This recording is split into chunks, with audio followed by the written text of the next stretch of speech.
Tu étais chez toi pour faire tout ce que tu voulais. Tu étais au Santiago Bernabéu. Tu étais dans ta maison. Tu étais dans ton stade. Tu étais dans ta pelouse. Tu étais de partout où tu voulais être.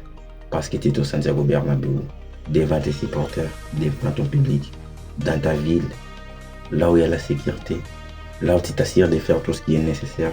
Là où de danser calmement sans être contesté par des joueurs ou encore les arbitres. Tu étais libre de faire ce qui était nécessaire à faire comme un joueur normal parmi les joueurs. Et là aujourd'hui tu nous as répondu. Une fois de plus, quand les gens pensent mal, quand les gens disent le contraire, quand les gens sont là à dire voilà, Vinicius c'est un provocateur, Vinicius voilà, il mérite ce qui lui arrive. Mais nous, on a choisi de te soutenir pendant tes faiblesses, pendant que tu as été critiqué, pendant que le monde a pensé le contraire sur toi, pendant que les gens te tournaient les dos, pendant que tous les supporters du monde criaient que c'est lui le provocateur. Mais les supporters du Real Madrid, ils ont resté unis à soutenir Vinicius du début jusqu'à la fin. Et encore une fois de plus aujourd'hui, personne ne t'a abandonné. Ils ont été avec toi, on t'a soutenu de partout, dans tes détresses, quand tu pleurais, quand tu accusais, quand tu disais tout ce que tu disais. Et nous on croyait sur toi, et jusqu'à présent on croit sur toi. Même quand tu joues mal, quand tu joues bien, on croit sur toi. Oui, c'est vrai, ça arrive partout.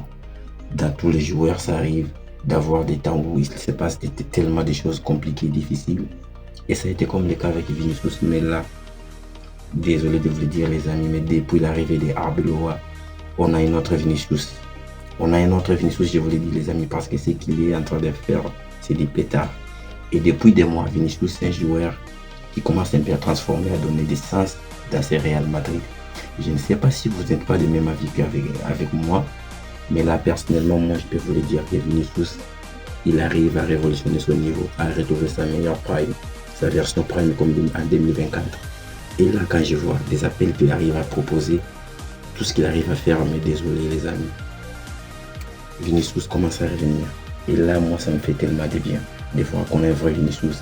Maintenant, il nous reste de voir comment il va combiner avec Kylian Mbappé, parce que là, c'est la chose qui semble un peu, un peu difficile. Mais je pense que ça y a, parce que Vinicius, c'est Vinicius, on n'oublie pas. Il nous a promis de faire 10 fois ce qu'il avait fait en 2024. Mais comme on a vu l'histoire du Ballon d'Or, ce n'est pas facile d'oublier. Et on a quand même un mec qui s'est stressé. Et là, je pense qu'il commence à oublier sincèrement et à passer à autre chose. Et bravo Vinicius.